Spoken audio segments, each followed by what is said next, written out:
日同大家講下周杰倫嘅八字，點解佢過去20幾年都係咁紅呢？而且佢一直以嚟保持住好高嘅明星，又源源不絕嘅創作靈感，一切都可以從佢嘅八字度睇到。周杰倫八字從弱反為強，從弱嘅好處係身邊大部分宮位嘅代表人物都係嚟幫助佢㗎。佢嘅圓盤見到除咗父親宮位之外，所有宮位嘅代表人物都係嚟幫助佢，而且從佢嘅八字神煞充滿天月貴人、天德合貴人，都可以睇到佢身邊係好多人幫助佢㗎。周杰倫係食神制煞格，係一個好高尚嘅格局，出過好多領導人，譬如奧巴馬都係食神制煞格，代表佢好識管理人，有好強嘅上進心。佢嘅性格會將自己同埋別人去不斷咁比較，亦都會不斷咁同自己較勁。呢個性格令到佢創作到越嚟越好嘅音樂作品。食神代表智慧、創作靈感，八字講求格局平衡，七煞同埋食神互相制衡，令到佢好有上進心嘅創作靈感。八字自助兩個官煞庫，一個係佢母親嘅宮位，另一個係佢晚年嘅宮位，代表佢好容易做到領導，好容易升官發財。佢一直保持住華語樂壇音樂第一人嘅位置，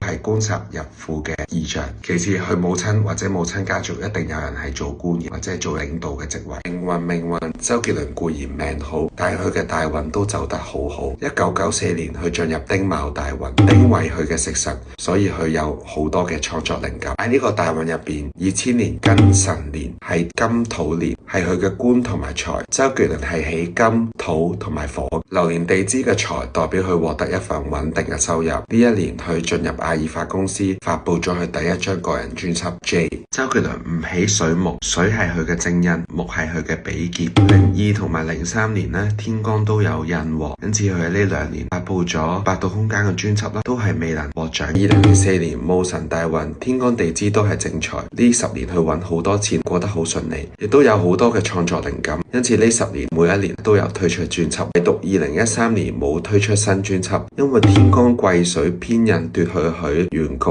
地支食神，造成流年嘅梟神奪勢，創作靈感被奪，而呢一年冇靈感。2014年甲午年，地支午火同原局午自刑，食神能量充足，佢再次推出專輯。周杰倫喺2014年同昆凌註冊結婚，八字度我哋都可以睇到原因。2014年係己巳大運，地支嘅巳同埋佢原局嘅丑酉成為巳酉丑三合金局，夫妻宮合化嘅大運或者年份都係結婚嘅時候。呢一年咧，周杰倫就有結婚嘅想法啦。2024年，周杰倫進入庚午大運，天干嘅金同埋地支嘅火咧，都係佢嘅喜用，分別為正官同埋食神，因此代表佢會有更加優秀嘅作品咧推出。因為食神係創作靈感，而正官係管制自己一個十神。